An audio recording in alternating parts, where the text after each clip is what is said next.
पालघरचा पैलवान साईनाथ पारधेनं जॉर्डन मधल्या अमानमध्ये भारतीय तिरंगा डौलानं फडकवला। आई बाबा होण्याचे स्वप्न अजून पूर्ण झाले नाहीत का? आई बाबा होण्याचे तुमचे स्वप्न पूर्ण करा अपोलो फर्टिलिटीद्वारे। मोफत सल्ल्यांसाठी कॉल करा 9953959370।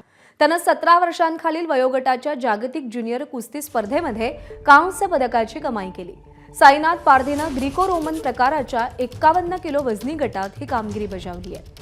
त्यानं कांस्य पदकासाठी झालेल्या कुस्तीत कझाकस्तानच्या येरासी मुसानला 3-1 असं पराभूत केलं।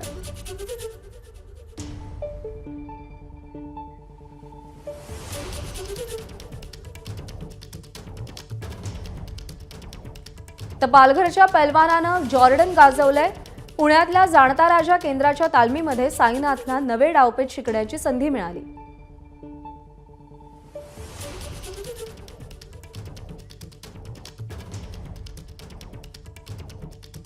आम्हाला आज साईनाथनी जे यश मिळवलंय त्याच्याबद्दल खूप अभिमान आहे। आणि गावाचा आमचा एक इतिहास आहे की 50 वर्षापासून आमच्या गोऱ्यामध्ये एक आखाडा आहे कुस्तींचा।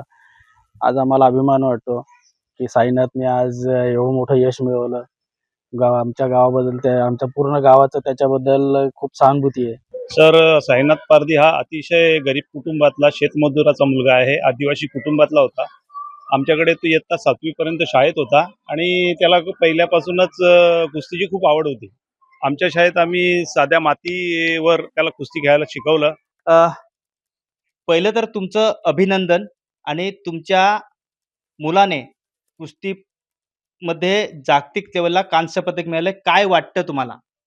आम्हाला चांगलं वाटतं। आमचं अधुरं स्वप्न पुरं करावं पोरांनी, आम्ही गावाचं नाव मोठं करावं, देशाचं गाव मोठं करावं, देशाचं स्वप्न आमचं अधुरं पूर्ण केलं पोरांनी। आम्हाला तेवढंच आपण हे सर्व त्याला खुराक वगैरे कसा दिला, काय सांगा? खुराक तर घरी असताना खुराक म्हणजे म्हशी होत्या ना घरी, तर म्हशीचा दूध द्यायचो त्याला थोडा तो। पण जास्ती बारीक असताना सवयच नव्हती त्याला दूध प्यायची, पण त्या बारीक पासून खेळायची त्याला हवसच पक्की होती।